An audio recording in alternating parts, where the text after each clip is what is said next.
Ladies and gentlemen, welcome back to the FTV podcast. I'm your host, Chris Gulick, alongside my co-host, Dom Savino, where we'll be discussing the week that was. The Subway Series has come and gone, and we give our Mets and Yankees weekly predictions. Before the All-Star break, Mike Brown's contract details were revealed over the weekend, while NBA free agency rolls on with the biggest multi-team trade in NBA history. NFL training camp is now only 2 weeks away, so which Jets and Giants players are we looking forward to seeing? Stay tuned for our thoughts. Now, please take a seat.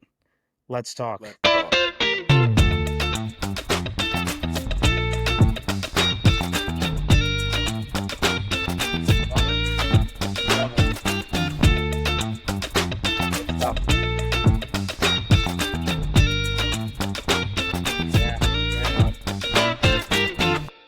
All right, Dom. Oh boy. Okay. Already starting off in a bad foot for you. How was your weekend, pal?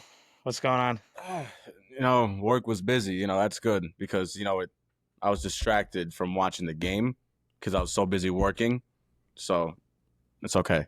I didn't really watch any of the series as much, but honestly, I'm glad. I'm glad. Bad, Well, bad news. Bad those news. Yanks. Those Yanks. I'm glad I'm not a fan of them. Hey, listen, you know what? It was good for the Mets, though. It was good stuff. It was good stuff, you know? I'll admit it. Yeah, it was. Yeah, I It mean, it was was. a nice weekend for me. I definitely enjoyed it. Had a nice 4th of July weekend. Friday at my cousin's pool. I went to my aunt's house, her last 4th of July at her house, obviously selling that thing. So it was kind of an obligation to go there. So it was good. It was a fun time. Saw the fam, hung out with the cousins. Can't complain. Certainly can't complain about the series. Maybe there's a little bit of complaining Oh, to I do for could. that last game of the series, but we'll get into it. So, Subway Series to kick us off. Discussing all three of the games. Obviously, Friday was a good old Marcus Stroman pitching for the Yankees. I know Dom loves that guy. Oh man, Can't even hold a tough, straight face. So much I tough don't like him. start. Tough start with him. For the Mets, they put out Justin Hagenman. I'm going to be honest, Dom. I didn't know what to expect from this guy. He gave up back-to-back homers. I was like, yeah, I'll take a beer. He sounds like he should be in like Harry Potter or something. Uh, I don't know. All I know is I watch back-to-back homers just sail over the deck, over the Party City deck, whatever the Mets call it nowadays. Aaron Judge hitting a bomb for the second straight homer to start off the game. I was like, all right, it's either time to grab a beer or go in the pool. I was like, I think I need to Do maybe step both. away for an inning or two, maybe come back, reconvene, see what happens. Thank God Juan Soto, he kind of saved my 4th of July for the meantime, for the moment, with that 2-run homer, thank God. But that was honestly, Sunday wasn't a bad game. We'll be getting into that because there are a couple of things we got to discuss there. But the first game, that was probably the best one, with obviously the Yankees jumping out to a 2-0 lead with the back-to-back homers from Jason Dominguez and Aaron Judge, and then Soto tying it up with the 2-run homer off I'm a starter, Marcus Stroman. He don't want to hear about the bullpen, folks, so don't even try to mention it. And then the Yankees were scoring some runs. Dominguez had his second homer. Bellinger homered. Mets took a 3-2 lead. Bellinger tied it, and then Dominguez made it 5-3 Yanks.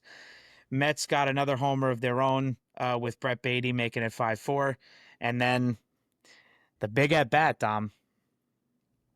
The big at bat against Luke Weaver. Yankee fans have been telling me recently that Luke Weaver is not the same since he came back from injury. Would you agree with that? I agree. And honestly, the whole bullpen is just god awful. Like, it's not even just him. You can't really blame him. That's all right. Like, people go through slumps and it happens. But yeah, It's he has not been the same. Last year, he was basically lights out. the Yankees bullpen ERA. Did they put out a statistic on SNY?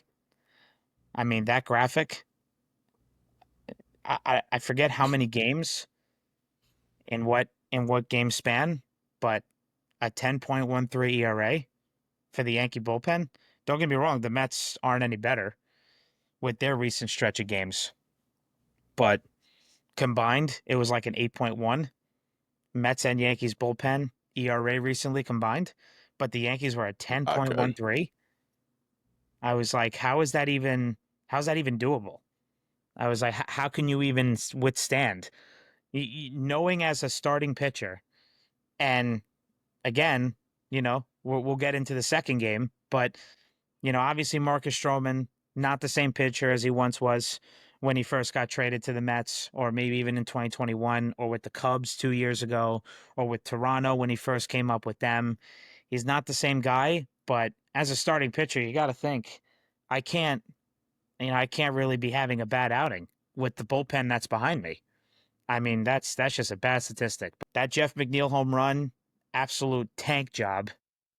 Yeah, that was insane. Jeff McNeil just rocketed one into the upper deck, and that was a tough homer to give up for Luke Weaver with Jeff McNeil 3-2 count battling, and as the great Keith Hernandez in the SNY booth would say, oh, that went all the way up into the upper tank, and that gave him a 6-5 lead in the bottom of the seventh, and Yankees obviously couldn't come back from that. That was very deflating, but that was a tough at bat for Luke Weaver. That was great for the Jeff McNeil, fanboys, but for Luke Weaver, that was tough. Not good. Not good. I have a whole lot to say about the Okay. Yankees, but obviously, like we're still going on the overview right now. But we just need a whole lot. Um, whole lot of we need pitching now. Obviously, we'll talk about it later with Clark Schmidt. I would most likely need Tommy John surgery. It's not 100% confirmed, but the words have been thrown around of most likely. Hmm. He will most likely get Tommy John. Interesting. That bullpen's terrible. At this rate, like you just said, we can't afford any bad games from a starter, any at this point, which is pretty sad to say, but it's just the truth. So, yeah, the Yankees need a lot of work. Not offense, defense, fielding, base running in every single category. We need help. I know. Listen, Mets need help in some categories too. Just because they won the series doesn't mean they don't need help. They definitely need some help. I mean, we'll get into that in a bit. But that was the first game. Mets won 6-5. The second game was just. I mean, we knew coming in, and it was reported by many different people. We knew coming in that, you know, more the Mets than the Yankees, because games 2 and 3, the Yankees had their best pitchers going. But the Mets faithful knew that their offense needed to carry them in these games, just due to the fact that, Sunday they put out an opener. But this second game, you had Frankie Montas going. I know he pitched well against the Braves, but he very quickly came back down to earth with that second outing that he recently had. And man, he gave up 5 and 2/3 innings. He gave up 4 runs. It's great to hit home runs for the Yankees, but they were all solo shots. They didn't have anybody on base. So the Mets, they showed their could you say top heavy? They've been top heavy for a while, but their offensive prowess came out in that Saturday game. But I mean, Dom, that was a slugfest. Pathetic. Absolutely pathetic. I mean, They're that so was bad. I can just laugh all day just thinking about how bad they are. I mean, they were just. I mean, that was. I mean, listen. I thought it was going to be a high scoring game, but with Carlos Rodon on the mound, giving up a grand slam to Brandon Nimmo in the first inning. I mean, I was getting ready to go on Bell Boulevard over here in Bayside, and I was like getting ready. I was about to leave, get in my car, drive over, and I see a text from my Mets group chat, and Billy's like, "Oh man, I just missed that Brandon Nimmo grand slam." I was like, "What?" I was like, "Grand slam." I was like, "This is." Now he's been inconsistent since he's been with the Yankees, I'll admit, but still, it's their second best starter. I mean, Carlos Rodon, I didn't expect it to go this way. I mean, that's just insane. So not a good start already, and it was No. just crazy. And then it just started snowballing from there. Of course, Volpe. I'm not even a Yankee fan, and I don't like Anthony Volpe. I know you don't. Volpe makes an No. error, right? Then that's 5 runs. Then Alonso goes Oppo Taco. That makes it 7 runs, and it just kept on getting worse and worse. But it started with Carlos Rodon. Frankie Montas had run support. He did all right. 5 2/3 innings, 4 runs. It's not terrible, but he's got that long ball problem. It's been known for his career. He's got long ball issues. He gives up the home run. But fortunate for him, there wasn't really anybody on base. So solo shots really. But that was an interesting game. I was very surprised. I didn't expect the Mets. As for the folks who listened to the podcast last week, my prediction for this week obviously didn't go the way I expected. I didn't think we were going to go 4-2, but that was a crazy game. Didn't expect 12 runs. I said for the Yankees we were gonna go 500, and they almost lost every single game of that road trip. So I mean, I'm a dude, what really happened smart in guy. Toronto? I mean, you got swept. And Everything, by the way, for the people who listen to the podcast, everything. Dom, you said 500. Well, there was no going 500. That was a 4 game set. And then they had the Mets right after. But my God, 0-4 to start the week. I mean, we recorded last Monday. I mean, 0-4. I mean, that was just, I couldn't believe that. I was like, wow, they can't scratch out a win. Crazy. I'm not saying this because the Yankees lost. The Blue Jays are an underrated team, and they have good players on that team. But the way on paper and the way that the Yankees should be playing, we should be the ones sweeping them. It should not be the other way around. I agree. I But agree. I mean, we're listen, we're they just do, god awful. you know, got to sweep on them. It's hard to sweep any team. I don't care if it's the Colorado Rockies. I don't care if it's I don't. It's just I don't care if it's any of those low hanging fruit teams in the MLB. It's hard to sweep any team in a 4 game series, but should you have guys at least tied the series or 3 games to 1? Yeah, you should have. Max Fried, he lost. He didn't pitch well. The Yankees just didn't have it in that series. So, but again, that second game, Mets Yankees 12-6, tough scoring, tough end result in that second game. Alonso hit 2 homers. Aaron Boone decided to put out a guy in the Subway Series for his MLB debut out of the bullpen. That didn't go Such well. a such an intelligent guy. I mean, we're about to get into game 3. I mean, but to conclude game 2, I mean, that was just an absolute slugfest. Obviously, more for the Yankees. Hey, Volpe hit a homer on Saturday. Solo shot, nobody on base, Who but he hit a cares? home run. That's good. No Yankee fan cares about that. I mean, I No don't. one. But hey, Not even listen, Yankee fans care. I'm just trying to put out the good vibes. You know what I mean? There's no good vibes on this side. Your side, you have great vibes going on right now. Eh, My side, it's better. It's no good. bueno. Not great. It's good. It's not great. You know, the sweep Well, would have been great, but that wasn't you going to happen know, I'm just thinking about everything that happened. Like 4th of July, great weekend no matter what, even if there was a Subway Series. for And then sure. you guys win the series, bragging rights all weekend. Everyone's with family and friends and going out and stuff. And, it makes the weekend better For sure. when your teams For win. sure. I agree. That's what I'm trying to say. Okay. I get it. I get it. But that's game 2. Game 3, this one I had no faith that the Mets were going to win this game. Max Fried, right now AL Cy Young Award candidate, rightfully so. Man's filthy. Just knows how to pitch. Yeah, he's I mean, he is ridiculous. And again, it's nothing new for Mets fans because nope. we've seen Max Fried pitch numerous times with the Atlanta Braves. So we know that this guy has got a nasty curveball. We were looking at Mets fans, myself included, we were all looking at the statistics for Francisco Lindor against Max Fried's curveball.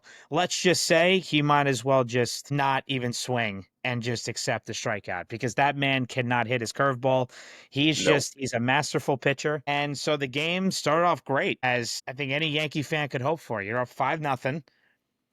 He put out Max Fried there. Yeah, Max Fried gave up a 2-run single to Francisco Lindor, but he was getting tired. He finished that inning, that fifth inning, with 96, 97 pitches. Dom, I forget how many pitches. I believe it was about 96, 97. But Yeah. the interesting thing is, all right, that cut the deficit from 5-0 to 5-2. And it was 5 innings. That was correct. We were going into the sixth, and I wrote in my town friend group chat, I said, if Aaron Boone has some brain power, he's going to put, I don't care if it's at 96, 97 pitches, he better put Max Fried back on the mound. And he didn't do it. I'm not Didn't do it. surprised by anything that this guy does anymore. He will find a way to make things the most complicated they could be. No matter what. Oh, he's doing great. Like we should leave him in. No. Oh, um, Clark Schmidt. When was it? Like last week? Wait, he was going on a no hitter. Oh, take him out. Why? Random people in the top of the order. Austin Wells, Goldschmidt, Volpe maybe at one point. Like, what are we doing?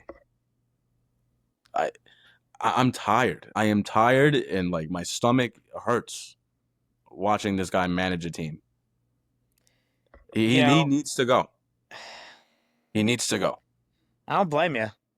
I mean, every time I think Aaron Boone, I don't know. I just think about like the Mickey Callaway days and the Louis Rojas days of the Mets.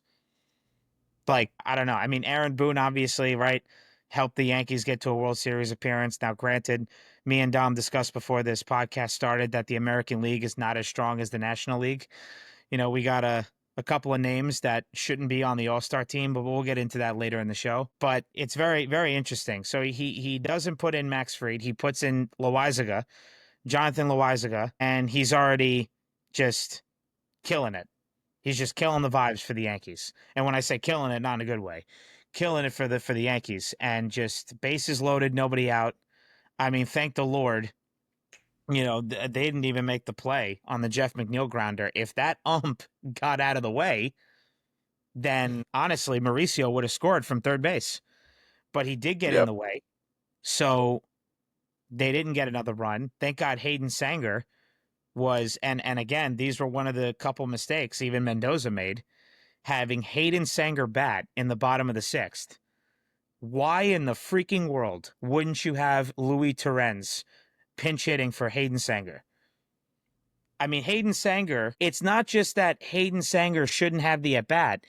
Gary Cohen put it out there in the ninth inning, which we got to talk about because that at bat in the ninth inning, I mean, I wanted to punch my TV.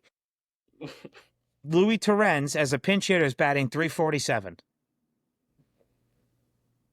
347. Why in the freaking world isn't everyone saying, well, it's too early? Too early for what? For what? Too early to win? Oh, I'm sorry. Oh, I'm sorry. My bad. My bad. No, you're right. We shouldn't try to win every game. All I hear is that it doesn't matter if you lose games on opening day or in the month of April or May. Every game counts. Really? Yeah, every game counts. So then why isn't the guy who bats 347 as a pinch hitter batting for Hayden Sanger? I don't understand that. So Uh, that was one mistake. I didn't know he was And of batting course, Hayden 347. Sanger, yeah, they got a run, but dude, he grounded into a double play. That was one of the mistakes. But that inning could have gotten a lot worse. And the Mets, honestly, should have taken the lead in that inning with the Yeah. Yankees' horrid bullpen. But that was one of the mistakes. And so when that happened, I felt pretty deflated. And then Marte, he has been swinging the bat well recently, but it's hard to pick up a guy with that kind of situation and to just say, "Oh, it's all right, Marte will pick him up." It's tough. So the Yankees ended up leading 5-4, but I mean, man, that bullpen is really, really something else for the Yankees. It was such a busy day at work, and like the TV's behind me, so can't really like watch the TV that much. Like I'll just like take like a quick glance. I look up, it's 5-0. I'm like, okay, sweet. Like should be good. Should be an easy win. But then I'm like, oh yeah, it's the New York Yankees. And then it was 5-0, and then I don't know, maybe 20 minutes, half hour goes by. It's 5-4.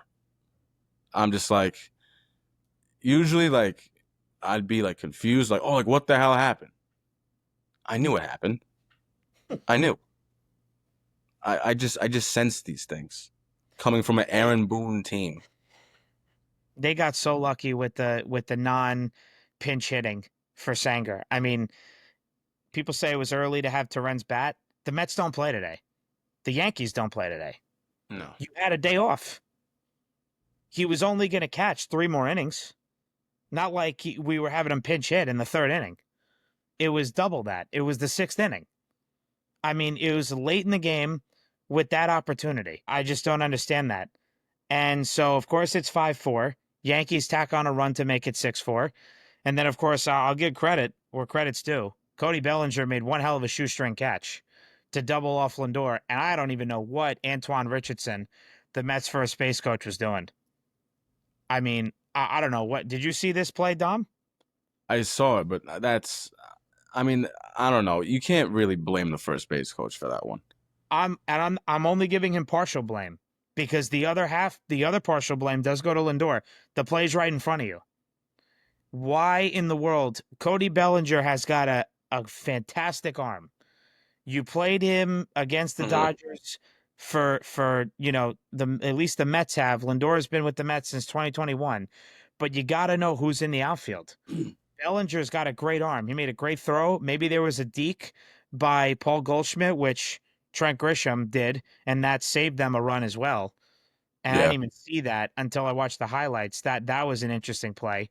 I got told that Trent Grisham saved the run for the Yankees. He's a great outfielder. They have great outfielders all over the field. great outfielder. And Bellinger threw that ball.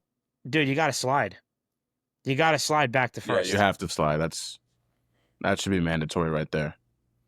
No But like, excuse. if I am a base runner, that would be hard. That would be hard to figure out because it did at first. I thought it actually hit the ground. I thought it bounced on the grass and then went into his glove. I thought he scooped it. Then I saw Uh-huh. the other angle and I'm like, oh wow, he actually caught it. Yeah, That crazy. is a hard play to judge. I know. But still, give partial blame to the first base coach and Lindor. So that saved them the inning. That could have gotten worse in a hurry. Oh yeah, And it, absolutely. yeah, and it stayed 6-4. But the ninth inning, and folks, this is where we really gotta just call it how we see it. And this is just the fact of the matter and the truth. That Louis Torrens at bat, Dom, was any of those three pitches a strike? No, Maybe the first one, but the last two, borderline maybe.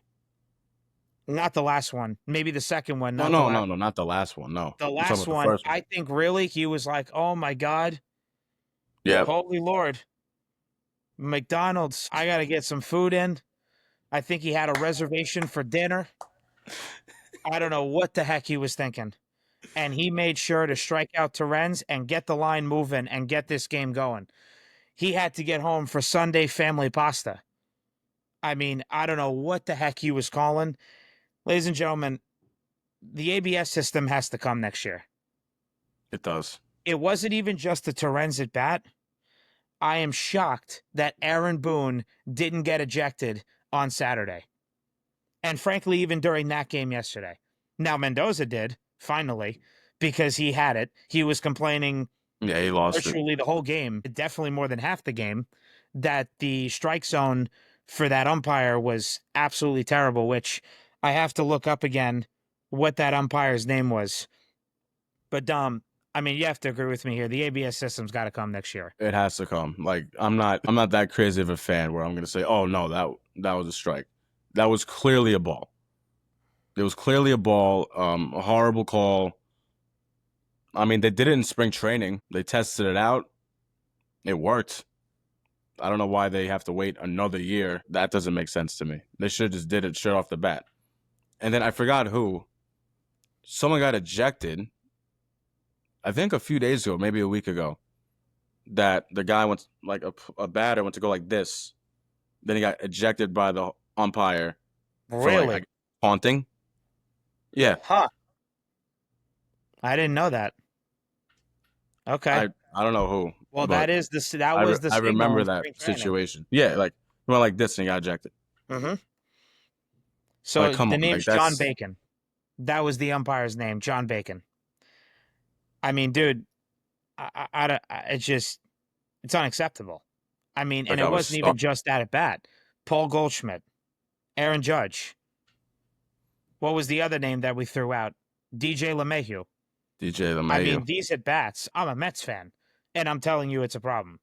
I mean, because all I know is, folks, is that if he's going to call that against the Yankees, he's going to call it on us. So you got to have an even playing field. But all I'm going to say with the ABS system is leagues put things in and they look to test them out and implement them for a reason. And there's a reason why the ABS system was used in spring training this year because of calls like that.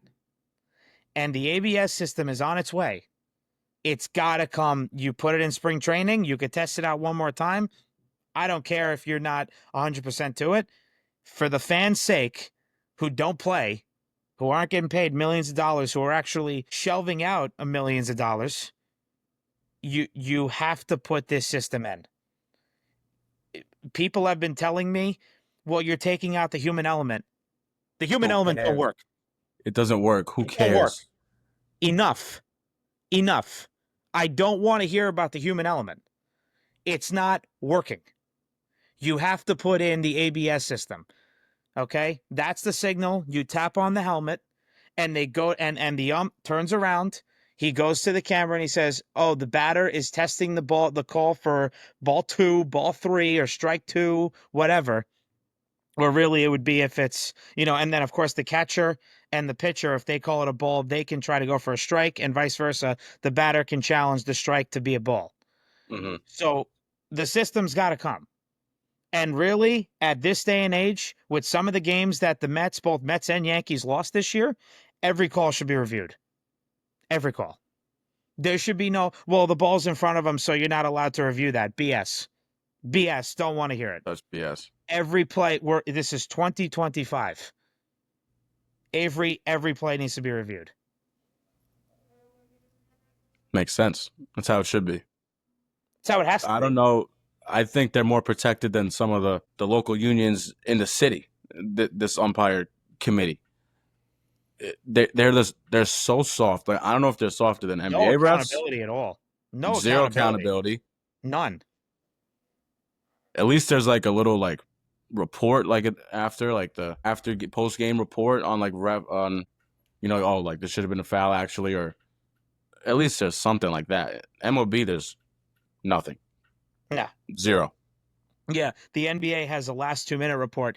Now there is an account on Twitter, umpire scorecards, excuse Yeah. me, that does, and I haven't even looked at John Bacon's scorecard from yesterday. I haven't even looked at it. I got to assume it's not pretty No. because his I mean, I'll take a look at it at some point, with throughout this episode, but it's just not good. And so the Mets lose the last game of the series.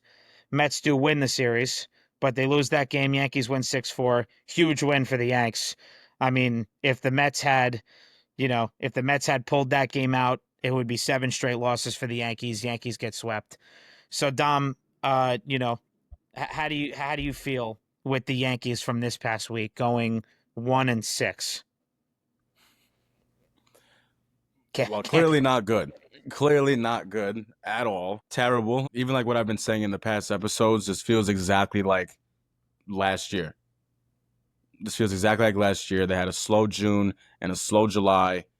Terrible, like this year and last year, terrible way to go into the All-Star break. People are telling me, no, like it's all right though, but they made the World Series. But it's a completely different team. Obviously the AL is more weak than the NL. So obviously we do have still like a decent chance if we end up getting hot in August and September. But it's the same thing. Like the fans of the New York Yankees, there's no excitement. Like there's nothing to look forward to. There's just so many bad things going on. And I don't know. Maybe you can say that like we're Yankee fans. We just we're just crazy. Like we see the bad and everything. But it's the truth. It's the exact truth. The things that we were upset about last year happened in the playoffs and in the World Series. I don't know, like Aaron Judge, he doesn't really do good in the playoffs. What did he do? He didn't do good in the playoffs. Oh, I don't know. Like there might be some weird decisions by Aaron Boone. He made a decent amount of them last year and this year a million times. We had a good bullpen last year, then it turned bad. We thought we were gonna have one of the best bullpens in the league this year. It's probably one of the worst now. I mean, I think it's just unreal. With this series and even this year, Anthony Volpe, what the hell happened? I don't know. I don't get it. I do not like that kid. I'm not even a Yankee fan, and I don't like him. Do I you mean, happen to know how many errors he has this year already? I personally do not. 11. 11. Once you reach double digits, it's not good already. Oh, he hit a home run. He hit a home run the other day. Who cares? Who cares? I'm just saying. 4th of July. He went 0 for 3 with a strikeout. July 5th. All right. He hit a home run.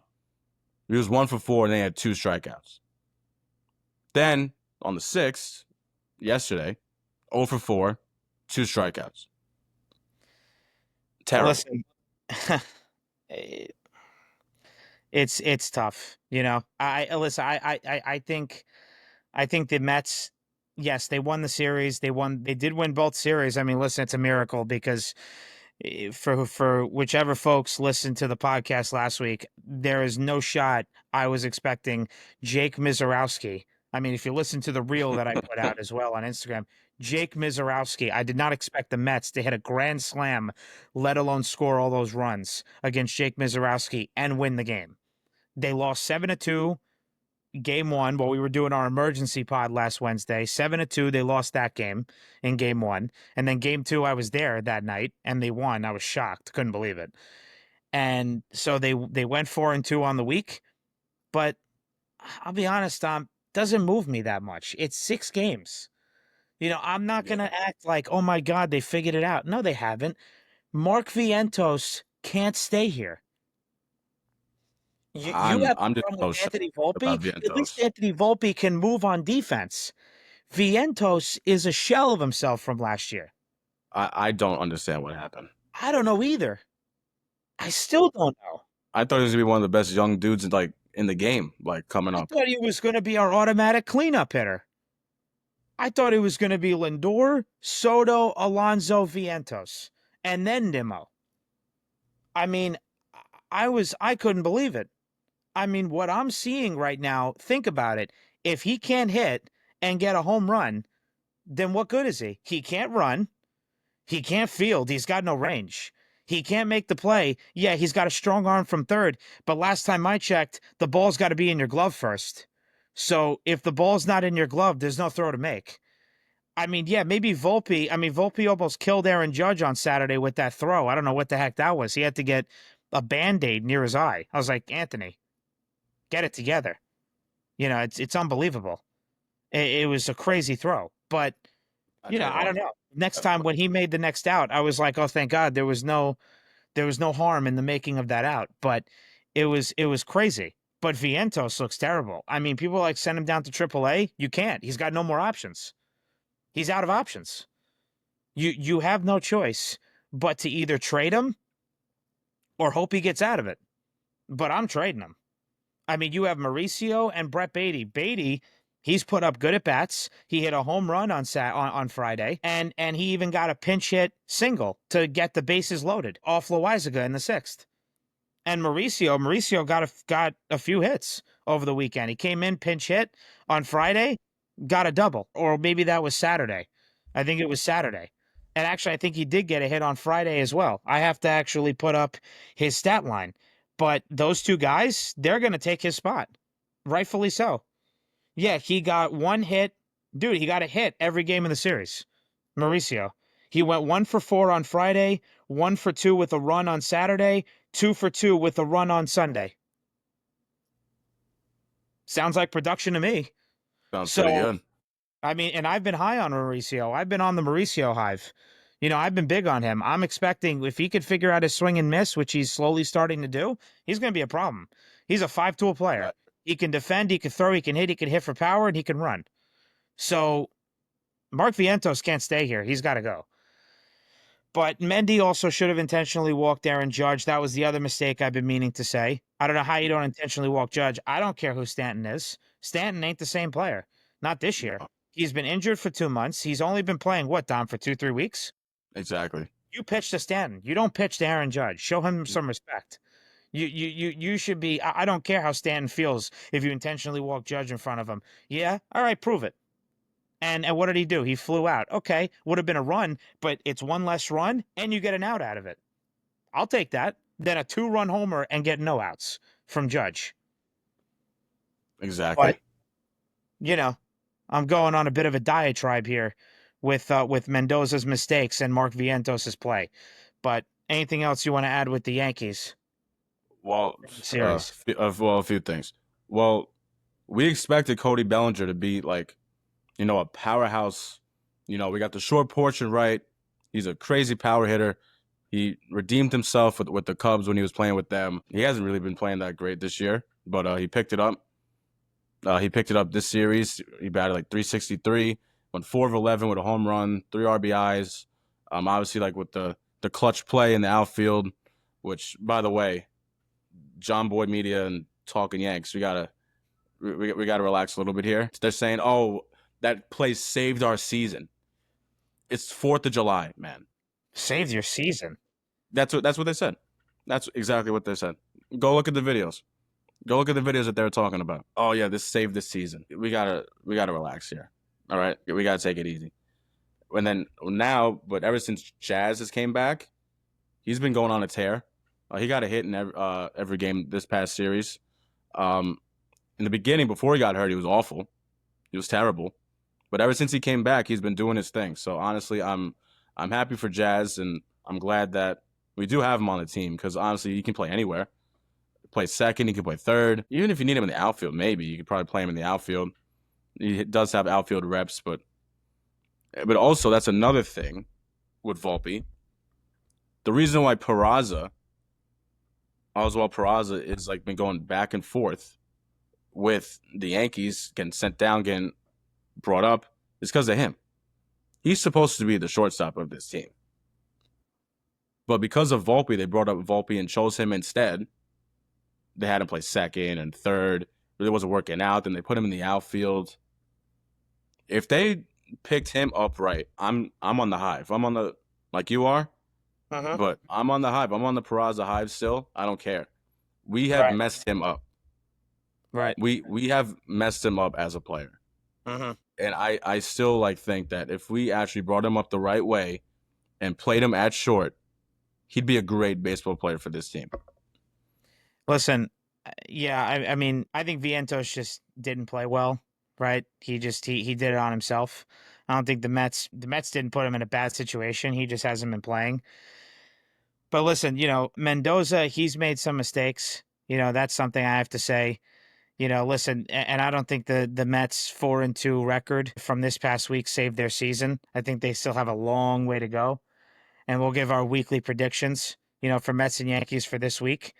Both teams don't play tonight, so that's good. They both get a day off. Better for the Yankees right now than the Mets, just from this past week, really.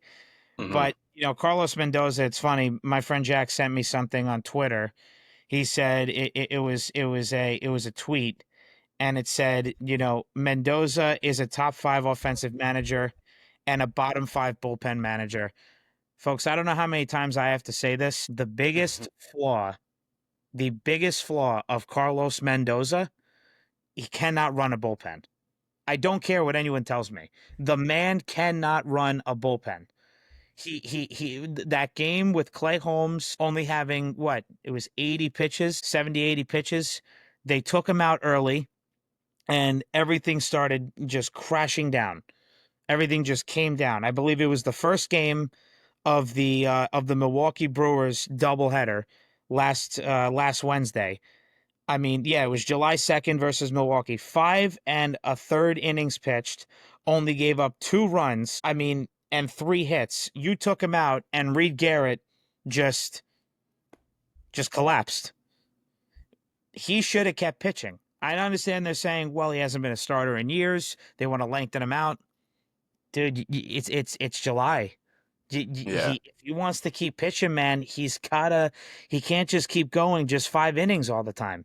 He's got yeah. to keep on pitching. So Mendoza's made a lot of careless decisions, when it comes to running the bullpen. But I mean, listen, and then not walking Judge too, not pinch hitting Hayden Sanger. Hey, listen, respect to Hayden Sanger, man. Good guy, can defend, but he's put up some good at bats. He did get a hit yesterday too, but dude, you got to play the numbers game. You always Nowadays we're always talking about numbers, right? And analytics. A 347 pinch hit batting average for Luis Torrens. Torrens has got to be batting there. So, I don't know, man. We'll see how it goes.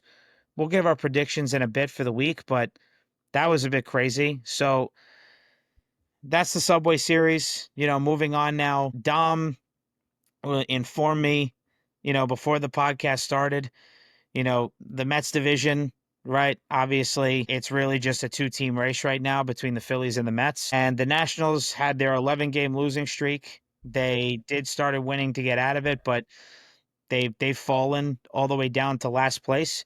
The Nationals front office is going to have some change ups. Mike Rizzo is fired. Now Mike DiBartolo is going to be the interim GM, and Nats also fired Dave Martinez, their manager. So they made those moves. We'll see how that pans out for them. I am sure Dom, the bench coach for the Nationals, is taking over in the meantime. Yeah, With nothing Martinez has fired. Say it again. nothing has came out yet confirming Okay. who would be the manager, but yeah, like the educated guess would be that would be the bench coach. Right. Yeah, this just happened yesterday with the firing. So yeah. Um, another lost season, as they say. This is even what New York Post is writing. Nationals fired GM Mike Rizzo, manager Dave Martinez, with team in midst of another lost season. They got talent, the Nationals, right? James Wood is going to be in So the home run derby. He's an all-star. They have CJ Abrams, Luis Garcia Jr. They're still waiting for Keibert Ruiz to trade with the Dodgers and Trey Turner.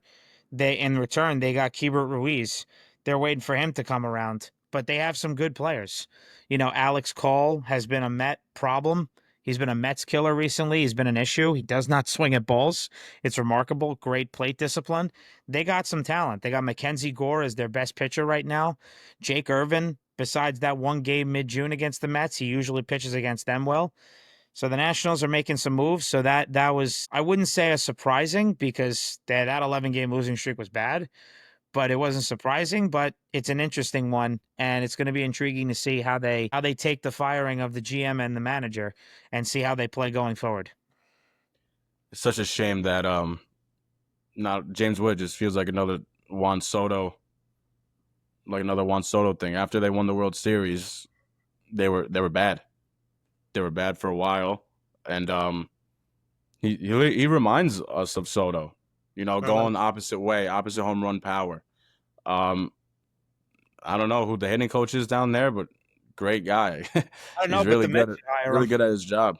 Yeah, the Mets should Mets should hire him. hire him. The Mets should I don't definitely know. hire him. I mean, based on what we were saying last week, Eric Chavez and Jeremy Barnes need to go. I Like still these think they do, numbers, even though the Mets went 4-2 last week. and these numbers are insane. 288 batting average, 23 home runs, 67 RBIs, 12 stolen bases for James Wood. And this isn't even the All Star break yet. Well, it's about to be, but Out of it. is playing amazing. Abrams is good, like you said. They got to get their pitching back though, how it Hmm. used to be. Yep. Obviously, it's gonna be really hard to one day, maybe ever, to replace Steven Strasburg. But they need some aces. They need And some Max Scherzer. good. Yep, and Scherzer. But yeah, they need a lot of work to be done. And obviously for the Mets' sake, they hope they're bad for a while. If you're just like MLB fan, you just hope that these guys can get it together. Yeah. Well, that's the news for the Nationals. Now with, the home run derby coming up this upcoming Monday. Right now we only know about 3 participants at this very moment. Ronald Acuna Jr., very fitting with the All-Star week being in Atlanta. So that's great. I'm very glad he's participating in that. Kyle Raleigh, the anti-Yankee guy,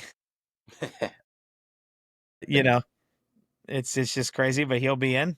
And like we just said, James Wood, he's going to be in the home run derby as well. Pete Alonso declined, so he is not going to be in. I'm fine with this. The man's already won it twice. He's been doing it for years now. Take a break, reset, be ready for after the All-Star break to come out, playing well. They have a West Coast trip coming up at the end of this month. So that West Coast trip is going to be interesting. So he's going to try to get ready for that. They have the Reds at home and then they go out west. And so that's the home run derby. We'll see. There's 5 more spots to be filled for the home run derby. I mean, with this is a great starting list. If they could fill these now as 5 spots with some heavy hitters, I'll actually watch. I haven't really. I'll be truthful. I'll be transparent with the listeners and the watchers here. Um, I haven't really been intrigued to watch the home run derby these last few years, but this year, I will watch this. I'll watch this one. These are some good names. Absolutely. So Ronald Acuna is my favorite player in the MLB who's not like a Yankee. He's such a great player, obviously MVP. He's won the World Series. He's just box office, as like Stephen A. Smith would say. hmm Just box office. Yep. He fills in seats. If I was in Atlanta, I'd definitely go see him play all the time. I love watching Acuna play with his energy, obviously his play in the field, batting. Um, I like it. I don't know. People like, oh, like I hate this showboating or whatever, but get over it. He's a Just showman. I think just it's get fine. over it. Who It's cares? great. Just get over it. It's good for the sport. Um, he's still young. I know that he's had 2 significant injuries so far, but clearly he's not stopping him because he's been going off ever since he got He back. comes So back, dude. His first at bat after injury hit a home home run. run. I mean, what are we talking about? Exactly. So Dude, he's you ready know to what? go. If you want to cry about it, cry about it. But he's a great player. Love watching him. Rally. I'm a Mets fan. I ain't complaining about it. I Yeah. think he's great. Yeah. Exactly. Raleigh. I mean, I don't think anyone expected this, right? No, Switch hitting, catcher. What was he have, like 33 home runs? something like that. Yeah, 33 home run. Like that's just ridiculous. That's actually insane. And yeah. like you said, James Wood. Yeah, I'm happy for him. I'm happy for him. A lot of people expected a breakout year from him, but obviously you're on the Nationals, so is it possible? Like if you're gonna get help or if anything, but Yeah, it's coming to fruition. for sure. Kyle Raleigh, 35 homers, Dom. Oh yeah, I was close. I knew that. But I remember, 2022? Man couldn't hit the broadside of a barn. Now, he's looking great. So moving on now to the All-Star lineups, All-Star game lineups. So for right now, and the aforementioned Cal Raleigh, this is for the American League, the starters. Cal Raleigh at catcher, Vladimir Guerrero Jr. at first base.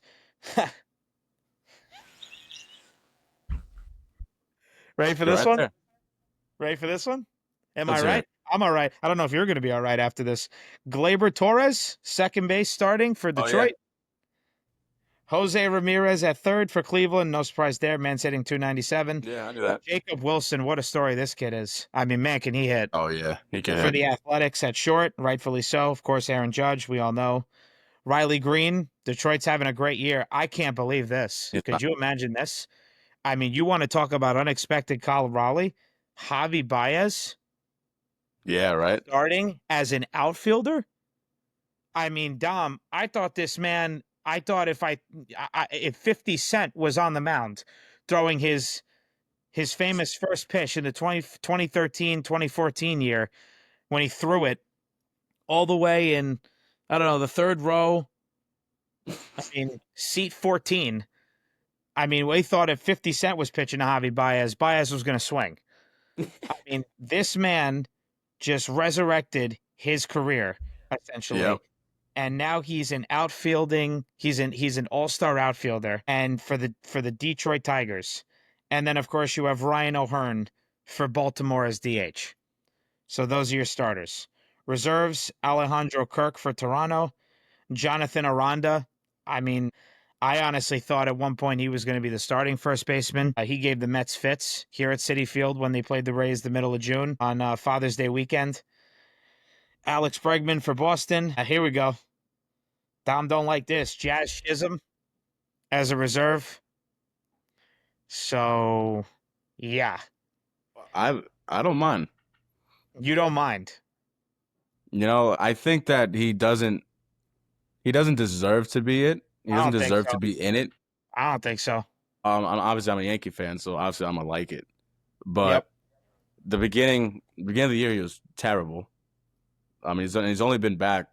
He hasn't been back for so long. He's been on a tear ever since he got back, but it really hasn't been like a long tear. So, Yeah.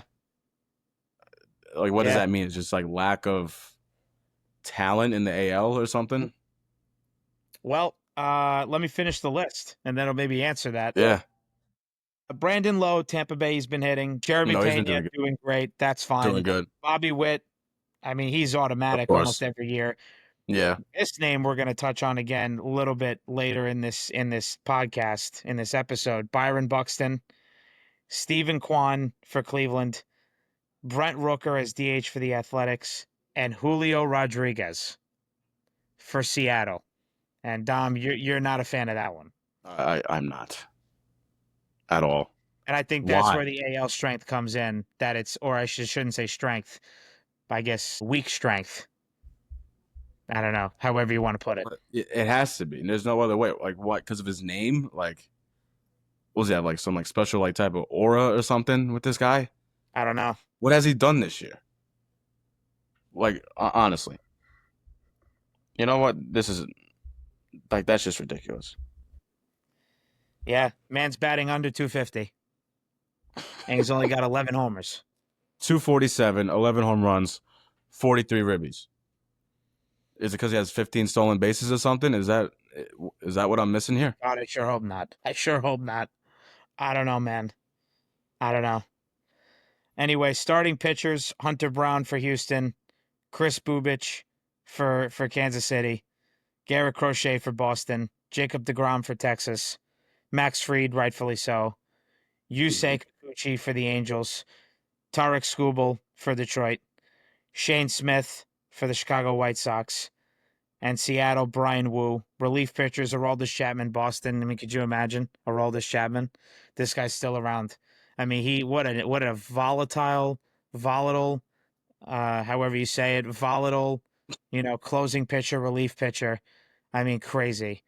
Josh Hader for Houston and Andres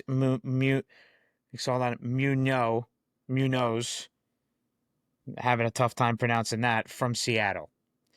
So that's the full roster list for the American League. All of this got finalized yesterday. So that's the American League. The National League: starters, Will Smith at catcher. Of That's course. fine, of course. Freddie Freeman at first. Mets fans were hoping Pete Alonso. He did make the reserves list. He did make the reserves list, though. Ketel Marte for Arizona. Tell. Happy for him. You heard about that ridiculous fan problem. I mean, the Yeah, it's nerve a disgrace of to the some league. people. I mean, that was Such a disgrace. disgusting. So happy for him, man. Good guy. Glad he made it as a starter. Manny Machado at third. No shocker there. Good old Frankie Lindor finally making his first All-Star appearance, either starter or reserve, since he's been with New York. But it's his first half numbers. They've been consistently bad up until this year. So finally realized, oh, maybe I should start off hot and then I'll get in the All-Star game. Ronald Acuna Jr., like we just said, me and Dom, man hasn't missed a Yep. beat. Pete Crow Armstrong for Chicago in the outfield. So outfield is Acuna, Armstrong, and Kyle Tucker, also for Chicago. And of course, no surprise, DH Shohei Ohtani from the Dodgers. Yeah. So That just like the comparisons of those lists. I know. Just NL is just But for a change, the National League should consistently win. I remember when we were younger, the American League was always winning. always winning. Always. Now the reserves: Hunter Goodman for Colorado as a closer. As a catcher. Pete Alonso, as I just said before, for the Mets. Ellie De La Cruz for Cincinnati. Brendan Donovan rightfully deserves to be there for St. Louis, Mm-hmm. which I thought at one point he was going to be starting in the infield, but he's obviously slowed down a bit. Other infielders have really picked it up. Uh, Matt Olson for Atlanta, Eugenio Suarez for Arizona. That 4-homer game against the Braves, I remember that was insane. That I was couldn't insane. believe it. I was watching MLB at bat. I was like, does that say runs? And there was like no one on base. I was like, there were people on base and off base. And every time he was at bat, I saw in play runs. I'm like, this can't be another homer. I was like, this is insane. Corbin Carroll for Arizona, Kyle Stowers for Miami. Well deserved. That man's been raking right now. Raking. And Miami's been figuring out. I mean, they are on a roll right now. Actually, I have to see. Did they end up winning that game yesterday, Dom? The Marlins? No, they lost 3-1. Okay. They've still been winning recently. Fernando Tatis Jr. for the Padres. James Wood, as we said before, for Washington. And DH Kyle Schwarber for Philly. Those are the reserves. My God. NL's going to have a field day. It's crazy. Starting pitchers, Matt Boyd for Chicago. Mackenzie Gore for Washington. Clayton Kershaw for the Dodgers. And this is actually a legend pick. Mm-hmm. Freddie Peralta for Milwaukee, Robbie Ray for San Francisco, Chris Sale for Atlanta, Paul Skeens for Pittsburgh, no shocker there. Logan, and neither is for Chris Sale, but he did get hurt. Logan Webb for San Francisco, Zach Wheeler for Philly, Yoshinobu Yamamoto for the Dodgers. Those are the starting pitchers. And lastly, Be a relief bad pitchers, All-Star. Jason Adam. What do you say? It'll be a bad All-Star game. NL's going to destroy them. It's not even close. There's no Relief way. pitchers, Jason Adam for San Diego. Mets, Edwin Diaz, and Randy Rodriguez for San Francisco. You know, I'm a little surprised about. What? No, I forget his name from time to time. The closer for the Twins. I can't even tell you who that is. Oh, he's filthy. Johan Duran. Oh, Johan Duran. oh yeah. But just yeah, he just didn't get in. I got to look at his stats. I mean, when the Mets were playing the Twins earlier in the year, I mean, he was just, you couldn't hit this guy. I mean, I thought the Mets No. had no chance. He does get a little erratic with his pitching, but this year, dude, 5-3, a 1.56 ERA in 41 games, and he's got 45 strikeouts, a 1.12 WHIP. A little Wow. surprising. I thought Yeah, maybe he that was is going to get surprising. in, but that's the roster. Is there any names from the NL that you think shouldn't have been there? And what are your all-star snubs? No, like they all deserve it. They all do. The AL, on the other hand, Yeah. that's just a whole completely different story. The NL is just way better than the AL. Clearly, if Julio Rodriguez is in this game, there's a talent problem. Clearly, I read you guys the numbers. Doesn't make sense. That does not make sense to me at all. I just can't believe that, like what you were talking about with the AL used to be stacked and NL used to be terrible, and now it's a complete other way around. I don't know what happened. I really don't know what happened. But Julio Rodriguez does not deserve to be there. There's definitely should be other people that should be there. I don't know who, but I'm sure there's a lot of players who have better numbers than him. Like that. Yeah. I mean, That's pathetic. I'm I sorry. agree. I'm a little surprised. I mean, not to be a, you know, not to be biased because I'm a Mets fan, but Juan Soto not making it is a little surprising. With the numbers he has right now, batting over 260, 21 homers, over 50 RBIs. I mean, if Julio Rodriguez is making it with only 43 RBIs, 11 homers, batting 247, I mean, yeah, that does tell you right there the NL is much stronger than the AL. So that was a little surprising. I'm sure there are other all-star snubs, but it's interesting. But those are the all-stars. That all-star game is, of course, next Tuesday in Atlanta. And now we're going to talk a little bit about trade deadline acquisitions. So, I mean, who do you see if you had to give one or two names? Because, of course, trade deadline, you can't make a ton of moves. But if there are one or two names that you think the Yankees, or maybe at least positions the Yankees should go after, who or what would you say? Oh, you said his name before. Eugenio Suarez? Yep. Eugenio Suarez. Eugenio Suarez, sorry. Go get him. We need a third baseman. We need a third baseman bad. Not because Jazz is like terrible, but we need a second baseman, and so Jazz can play in second base. And obviously with Volpe lead, like I think he's leading the league in errors right now. So we need help, like extra help on both sides for Volpe. Go get Suarez. Go get him. Trade whoever the hell you have to trade. Um, at this rate, like one of these prospects is supposed to come up, like with Spencer Jones and like George Lombardi Jr. One like we're hearing a million great things about him. When are they coming? At this rate, if you're trying to win now, you got to trade somebody. I'm not saying trade them, but whoever you got to trade, do it. Do whatever you got to do to get that guy. If you want a shot to go to the World Series again, go get Suarez. Interesting. Especially with the year that he's been having, Yep. go do it. No, I mean, listen, I think that's a great name to put out there for the Yankees to get. I mean, Suarez does have strikeout issues. He does swing and miss a fair amount, but when he connects, I mean, that thing's gone. But he's having a Yeah. good season. He's hitting over 250. He's got 73 RBIs. I forget the amount of home runs he has. That's something I need to look at. He's got 28. And so, he's been raking it. And that is definitely a name that, needs to be said for the Yankees to get. I agree with that.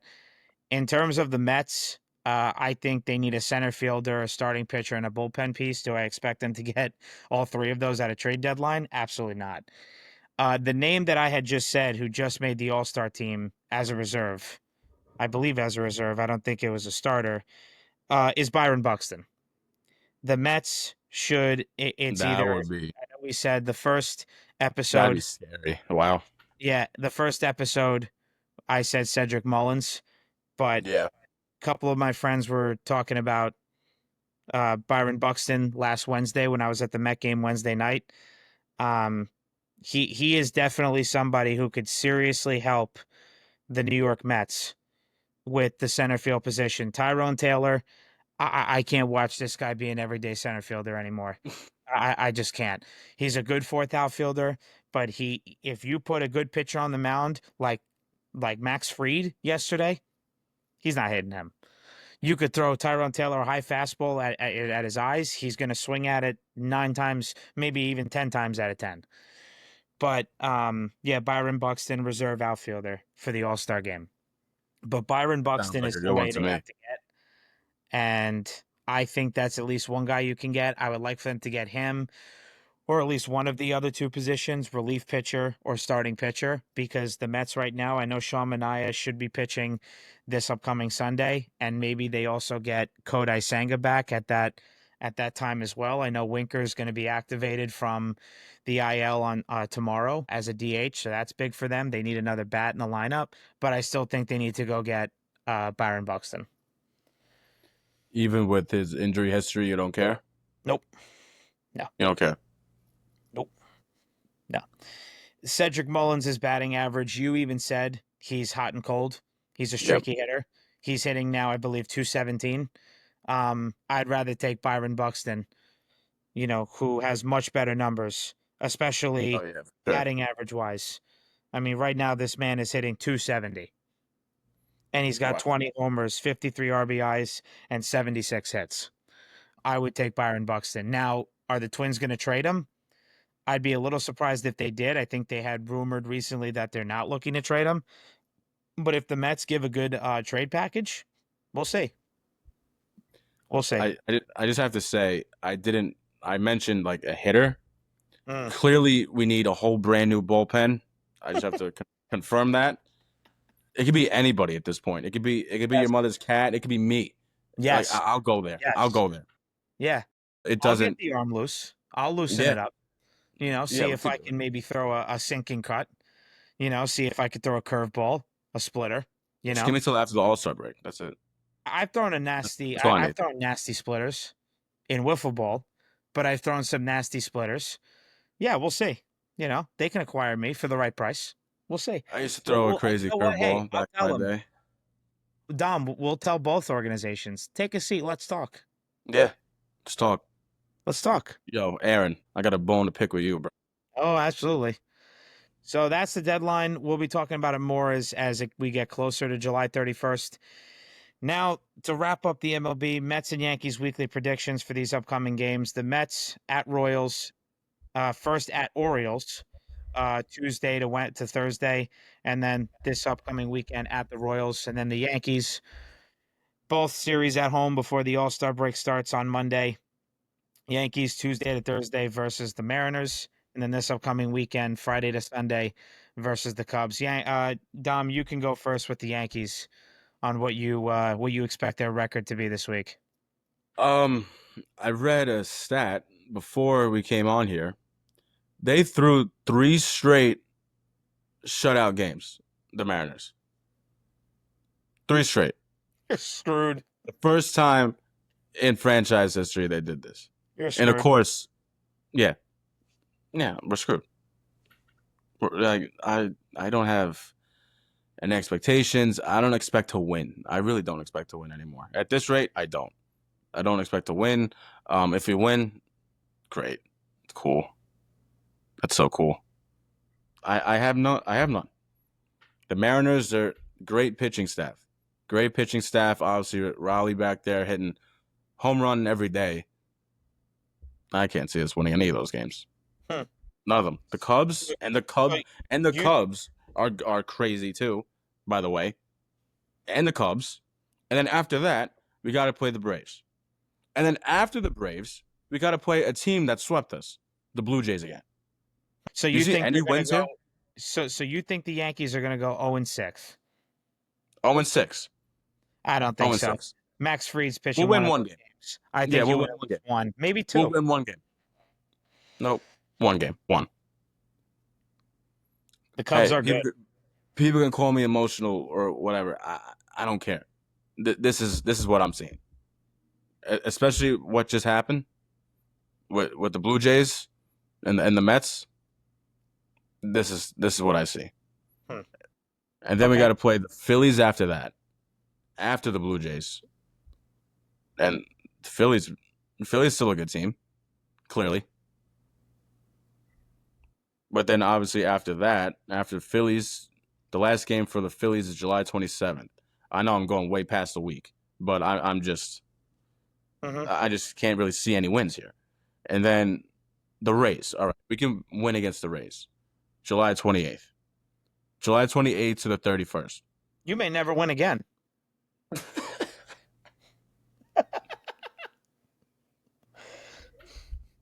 I'm kidding. I'm At kidding. this Yankee rate, fans, relax. I'm joking. You can take a yeah, I breath. know. He's joking. Okay.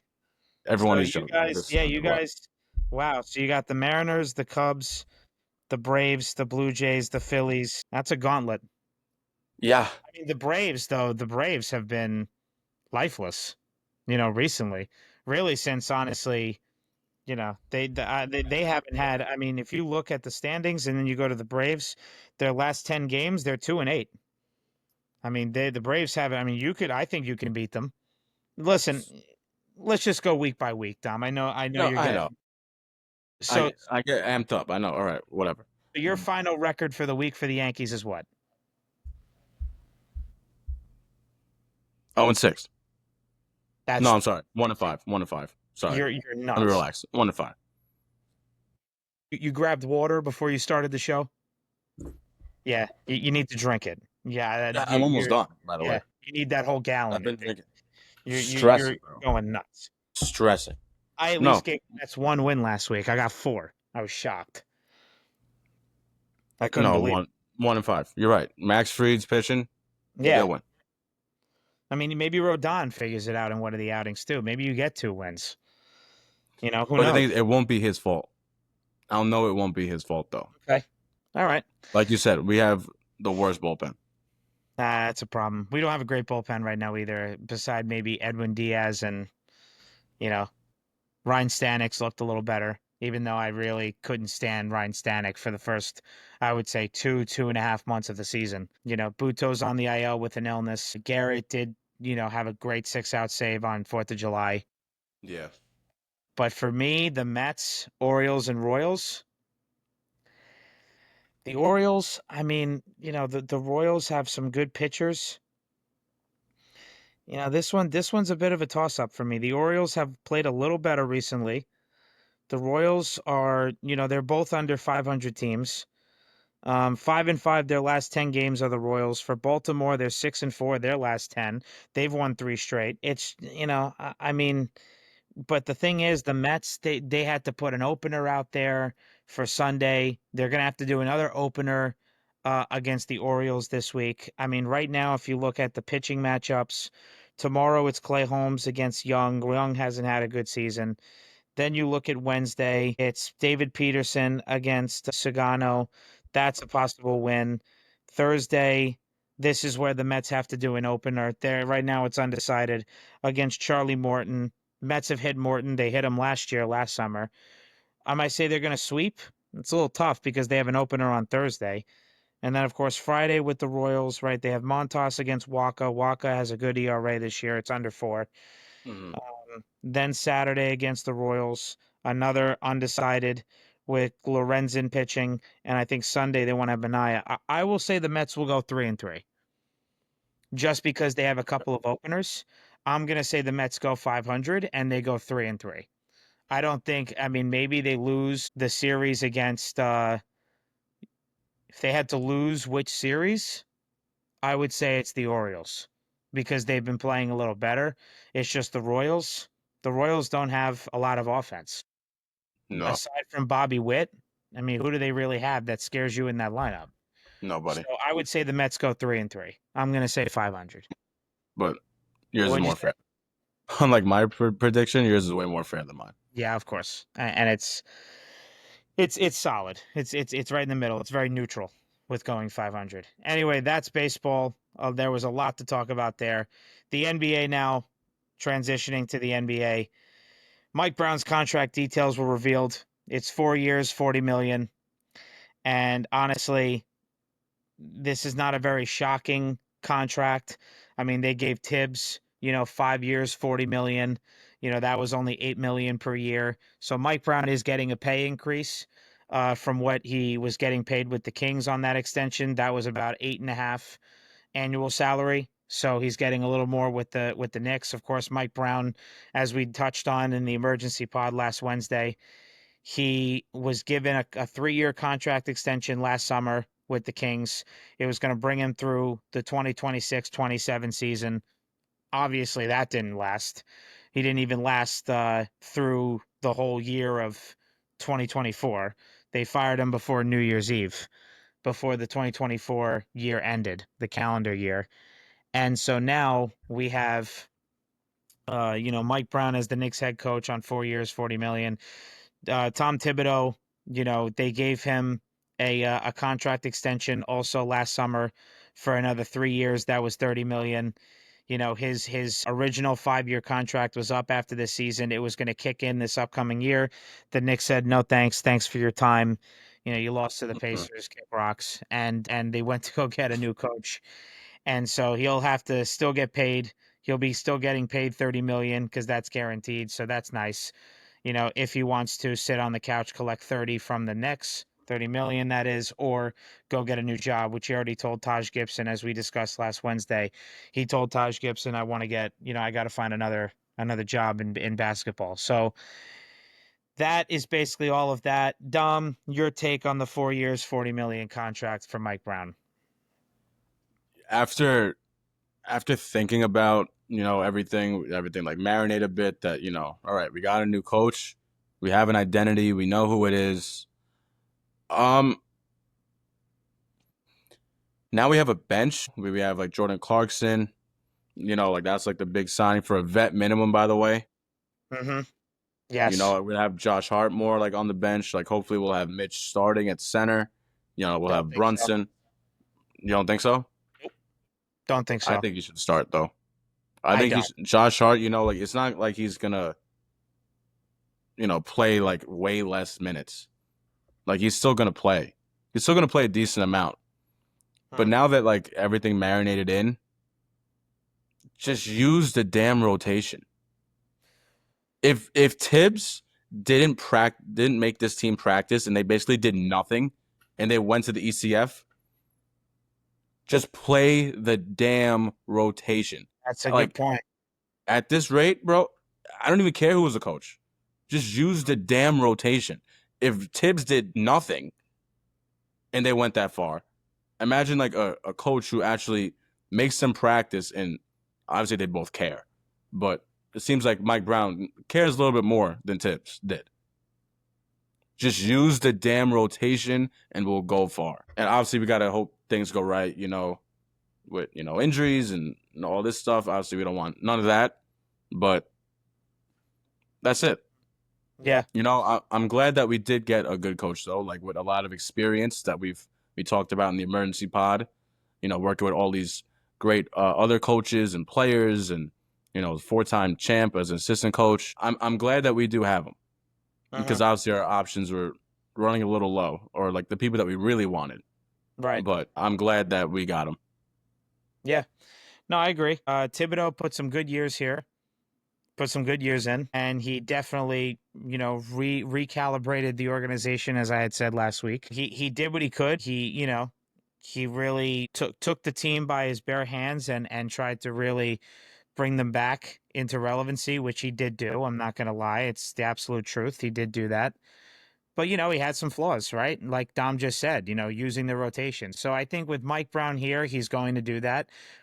The big thing that the Knicks wanted to harp on was player development. Mike Brown does that as well. So I think, Dom, that will answer your need of I think that will be answered. I think that will be done. I think he will utilize the rotation. So Mike Brown, I think he's going to be a great coach. But listen, these expectations are high this year. Let's not sugarcoat things.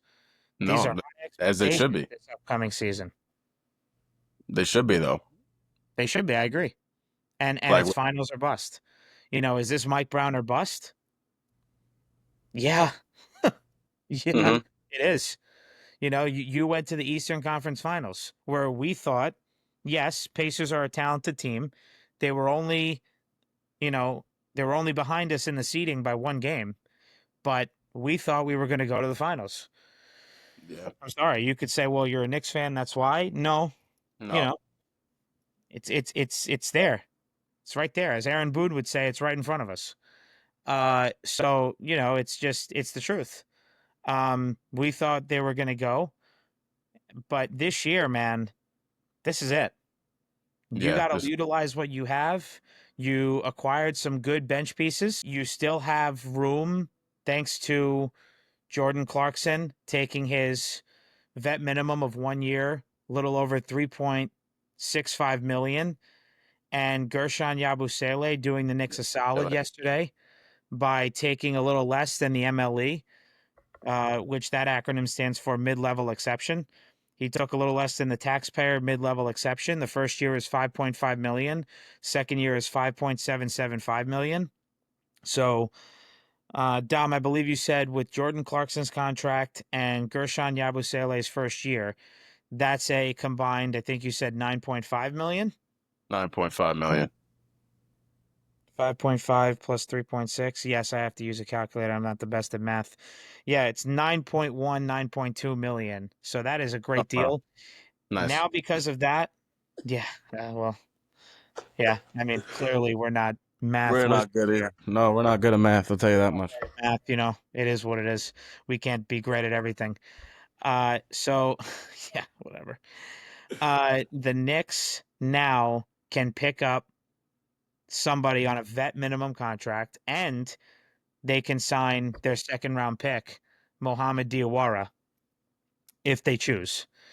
So, with those two bench acquisitions and those two players doing the Knicks a solid, with Clarkson getting the vet minimum on a 1 year deal after his buyout with Utah, and Gershon Yabusele getting acquired after just being on the Sixers, who do you think the Knicks could pick up with this last veteran minimum contract? I think we need another. I think we need another three. We need another three. Um, when it comes to Now, let me OG, ask you, hold on now. Let me ask you, three meaning a 3-point shooter or another? small forward. Okay. I think we need another small forward because as much as obviously New York loves OG, he's a great player. He's a great defender. I think he has too many. inconsistent nights. There'll be some days where he'll score like 20 something, then like another day he'll drop like 8 points. Hmm. He'll drop 40 against the Nuggets, and he'll drop like 10 points against like the next game. He has to pick it up, especially with all the money that he has now. He's it's just plain and simple. We need more scoring. We need more scoring. Our defense, I think, will be fine now. Now that we'll have Mitch back. Um, Obviously, you know what happened in the playoffs against the Pacers. As soon as we switched up, our defense was way better. Um, Obviously, with Brunson needs to work on his defense for sure, and Hmm. same with Cat. But I think with Mitch, it just helps everything. So I don't think we need like another center because we do have Huck Porty. He could play 4 or 5, so he'll help us out with that. So I just think we need another 3. Okay. Um, I do think we need another guard. Another guard. That's how I see it.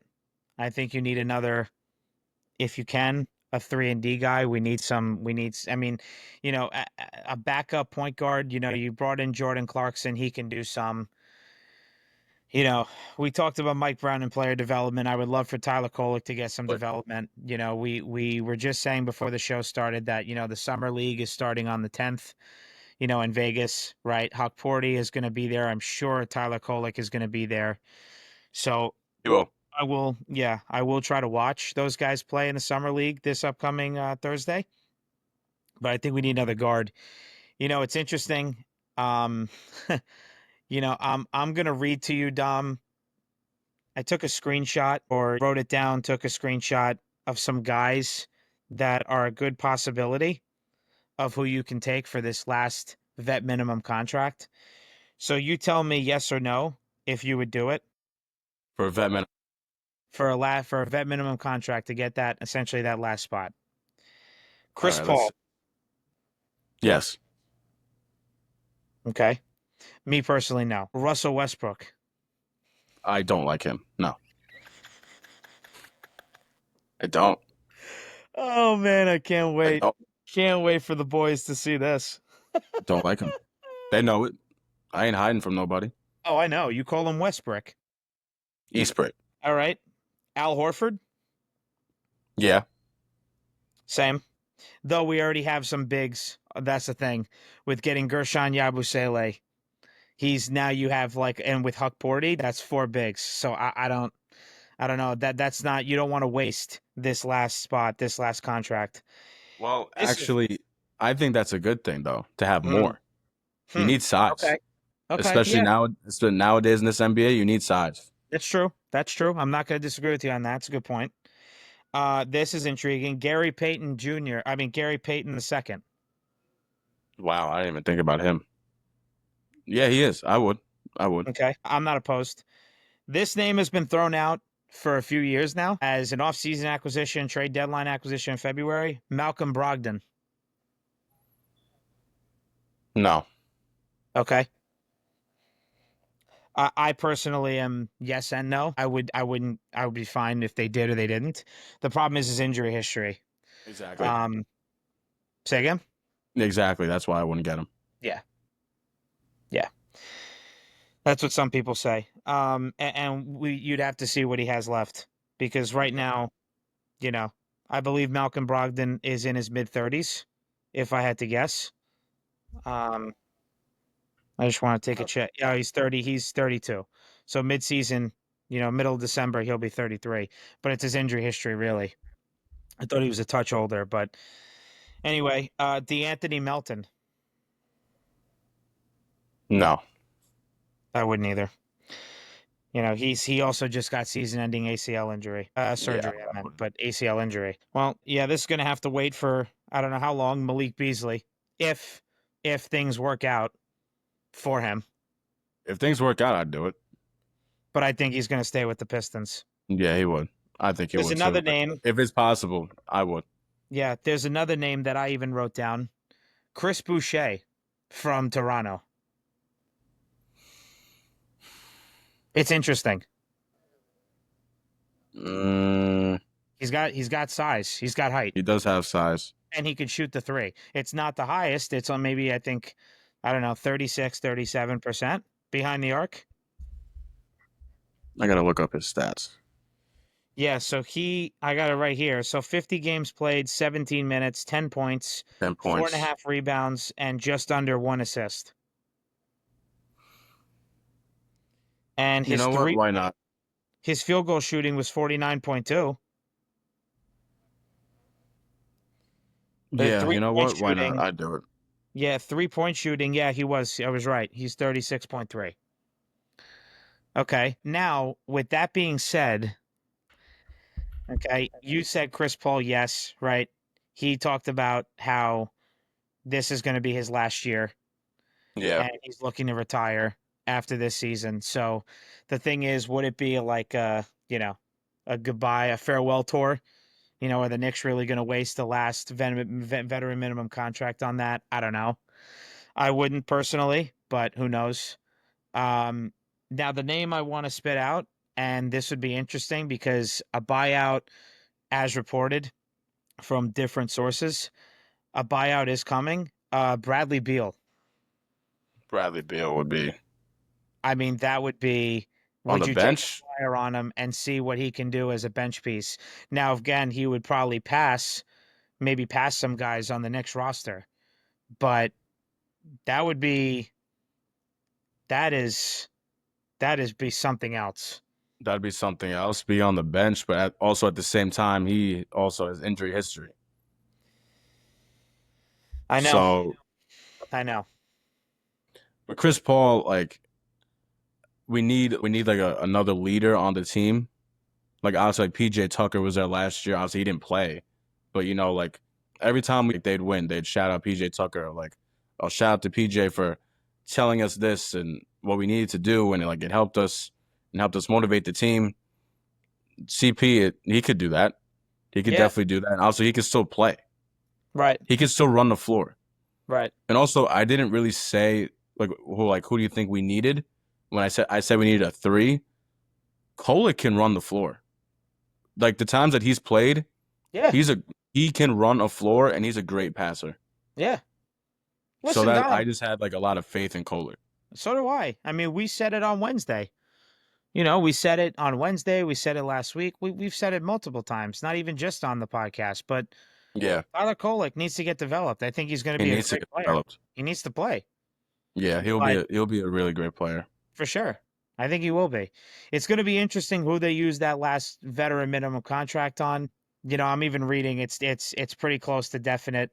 They're saying that New York Times even saying Bradley Beal buyout with Suns is looming. Other people are even saying actively exploring his options. It's just we'll see. We'll see who they use Saying that last contract for. they're saying Clippers possibly. Okay. Clippers All right. that'd Yeah. be nuts. Yeah, it would be. Now that leads us really to just wrap up the NBA with, just some trade moves. That crazy 7-team trade for KD to the Rockets. Once I That saw is all that oh information, god. first time ever, the multi-team trade in NBA history. I mean, 7 teams. That is just crazy.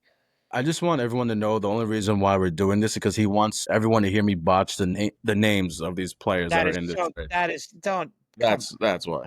That's why. That's ridiculous. That is Ready? preposterous. I'm not gonna allow that. Ready? Go ahead. All right. Obviously, some are easy, and obviously, I'm not the greatest. Clearly, but whatever. Let's go. Phoenix. They get Jalen Green, Dylan Brooks, Kaman Maluak, Okay. Rasheer Fleming, Kobe Brea, Daquan Plowden, and a second round pick. Mm-hmm. Houston gets Kevin Durant and Clint Capella. Brooklyn gets 2 second-round picks. Golden State gets Alex Tuhi and Jamai Mashak. Atlanta gets a second-round swap, David Roddy and Cash. The Lakers get Adu Fierro, and Minnesota gets Rocco Zakarski, 2 second-round picks and cash. Was it that hard? That wasn't that bad. I Come thought on. that I mean, wasn't you that bad. you over exaggerate sometimes, man. Come on. That was pretty That good. wasn't bad. That was That pretty was all right. good, man. Come on. That was all right. Give you a little golf clap. That's nice. There you go. Very good. See, I wasn't too did it. bad. I But did that it. was nuts. 7 team trade, first time ever. Largest multi-team trade in NBA history. Usually we see three, max four, but even then, four we usually don't see often. But 3 team trades we did, and we saw the Norman Powell one to the Heat. I mean Yeah. that's something else. Um, Yeah. as from what we saw, the Clippers, Jazz, and Heat. This is on Shams Sharania's account on Twitter.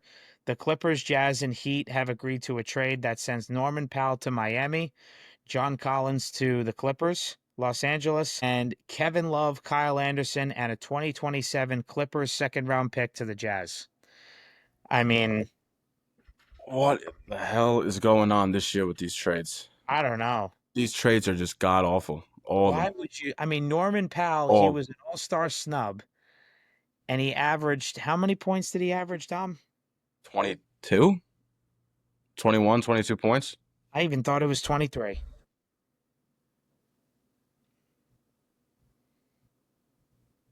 It's just, I'm just trying to think of 22. like the logic. You were right. It's 21.8. I mean, you know, the guy was a savior essentially for their season multiple times. Crazy trade. I mean, Now but it's like great for the Heat though. great for the Heat. They could be a problem. They could be a problem now with Tyler Hero, Bam, Powell. I also like what's his name, the second year guy. He's gonna be second year. Where? Oh, Khalil Ware. I wanted the Knicks Where? to get him, dude. Me too. I He's wanted him. nice. He's He's great. nice. I think he's gonna be a great player. I think. They're gonna be a problem. I think they really are. If Tyler Hero plays the same way that he played last year, then I don't see why not. Norman Powell too. I mean, I don't know how their defense is going to be, but offensively, they're going to be scary. They will be Mhm. scary. And with the Clippers, I mean, what did James Harden want someone to lob the ball up to? Like, is that what? I don't Like know. John Collins, he did play good last year. I think he Hmm. averaged about 18 points last year, one of his better years. But there's no point. There was no point in this trade. I don't get it. And the Jazz are just hopeless. Obviously, I don't got to say anything about the Jazz. They're just a Well, whatever. hopeless organization. They should just get out of there. It's Go to just, Seattle or something. yeah. I mean, How about Nashville? How about Nashville gets a basketball team? That'd be cool. that would be crazy. That'd be That'd great. be cool. They got the Predators over there. They got the hockey team, but Yeah. I mean, yeah, it would be something else. I mean, my friend Pat from college was like, "Oh, you got to talk more about the Heat." I The mean, Heat. yeah, the Heat, they don't have Duncan Robinson anymore. He's going to the Pistons The on a Pistons. 3-year, $45 million deal.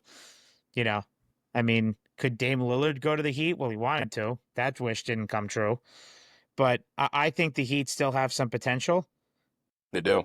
But it's just it's something else. I mean, And it's an now the interesting Pistons are trade. better. Also, Karis LeVert now is on a 2-year, $29 million deal with the Pistons.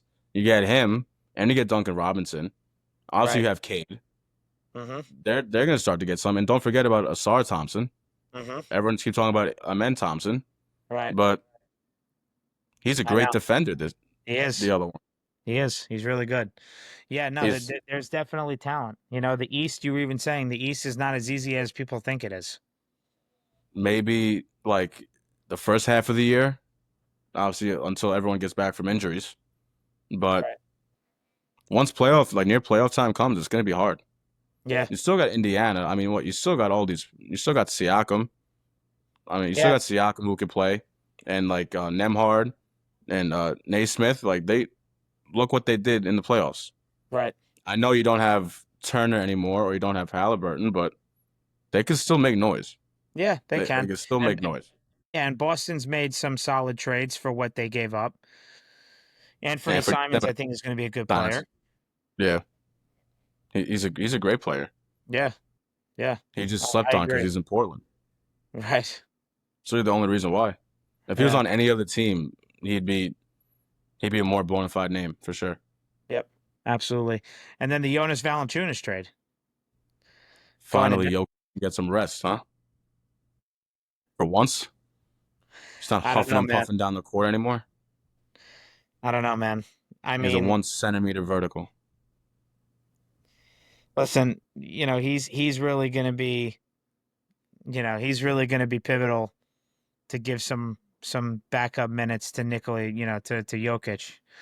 It's just, that is a good trade by Denver, and giving up Saric. I mean, Saric didn't exactly have the best year. I mean, he doesn't, didn't really No, play much. He just averaged what, 3.5 points. You know, um, only played really 16 games this past year. 13 minutes, 3.5 points. I mean, what are you really getting out of him?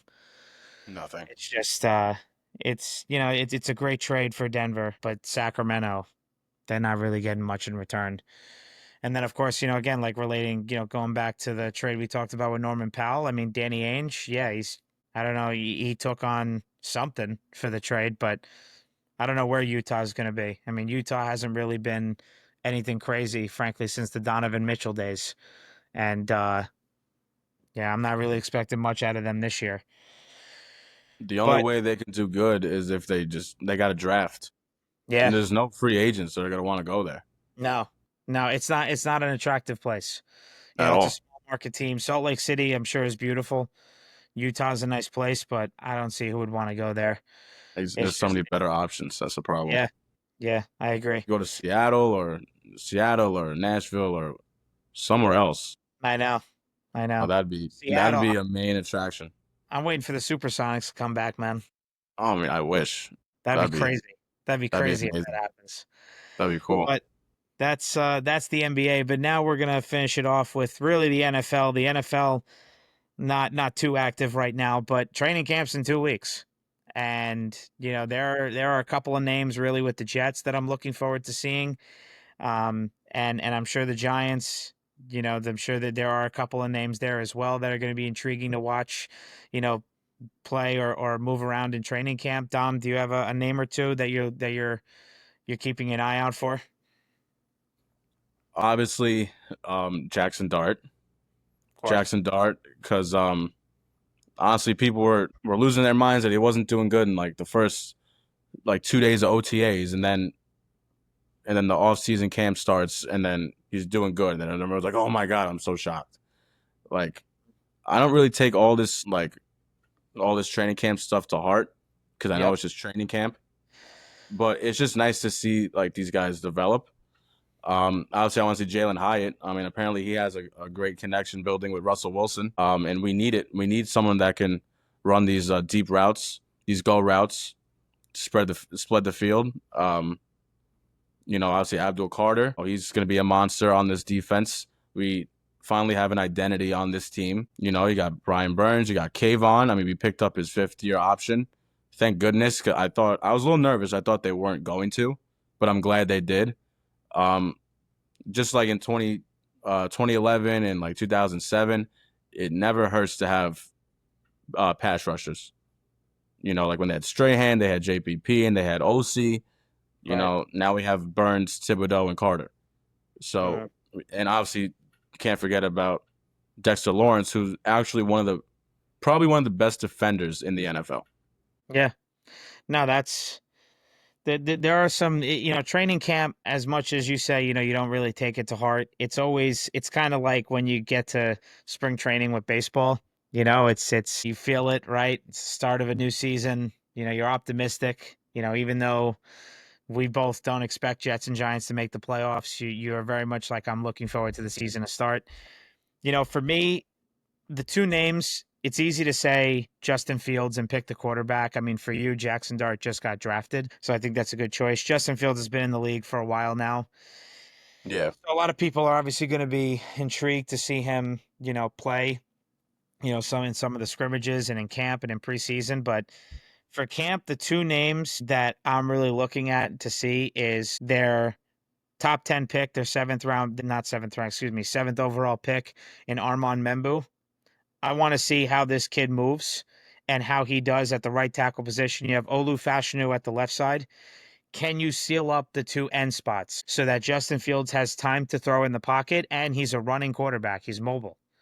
So, a mobile quarterback, they're going to want lanes opened up, right? They obviously have, John Simpson at the left guard spot. Then you have, the center, Joe Tipman, and then you also have at right guard. Um, Damn, I forget his name. It's blocking me now, but Armand Membu is going to be pivotal, to really how they want to play in the backfield, not even just for Justin Fields, but for Breece Hall, Elijah Vera Tucker, Yeah. AVT, of course. How the heck do I Oh forget? yeah. That's embarrassing. He's a great player. Great player. I mean, he's such He's a a great talent. player. So, that's a solid offensive line. So I Yeah. want to see how Membu moves. That's one guy. And the other guy, for me, I know Malachi Corley got drafted last, April 2024. I know, last year's draft class, they didn't really utilize him this past season, hoping he does get utilized. But Arian Smith, you know, Yeah. I think he came out of Georgia. Arian Smith, the only thing is with him is that he's got a drop history and he's got to fix his drops. Yes, he was. He came out of Georgia. So he's got to fix his drop balls issue. So he's really got to figure that out. Go to the jug machine, catch as many as you can, work on it because the Jets right now, they don't have a second wide receiver. They don't have a solidified number two. They have a number one. Let's be real. The last time the Jets had a good wide receiver duo was the Brandon Marshall, Eric Decker days. Yep. Dom, that's 10 years ago. Literally 10 years ago. It's 10 years ago. All right. That was 2015, 16. I was in high school. Like, it's time to get a number two wide receiver.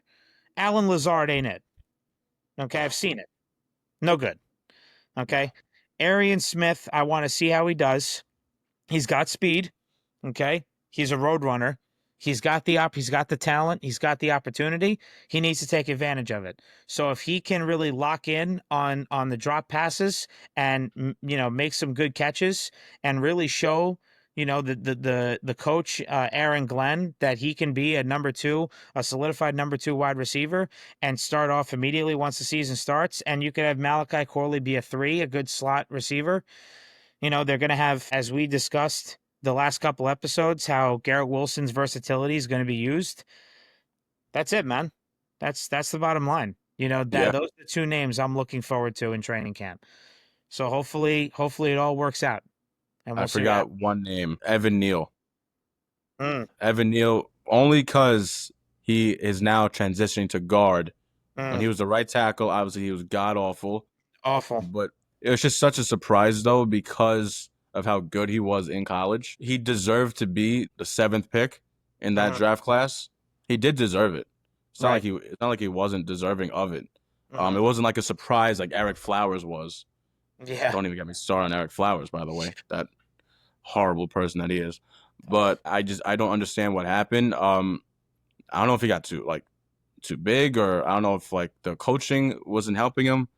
But obviously, he did play tackle and guard when he was in college, and he was exceptionally well at both. So all you can do is just really pray that he doesn't really have to move as much and just stay there and just block. Obviously, we don't. None of us have good offensive lines, so we need as much help as we can get.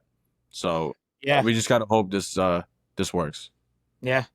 Yeah. We'll see how it goes. Training camp for the Giants, both Giants and Jets. Training camp mandatory for all players involved is July 22nd.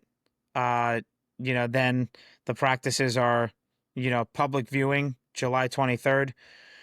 So it's gonna be exciting. Training camp in a couple of weeks. And then we'll see how the season goes for both teams. Well, that's going to do it for us today. Thank you to everyone for tuning in to today's episode of the FTB podcast on either YouTube, Spotify, or Apple Podcasts. Be sure to like this episode and subscribe to our YouTube channel so you never miss any of our shows. See you folks next Monday. Peace. Thanks, guys. I appreciate it.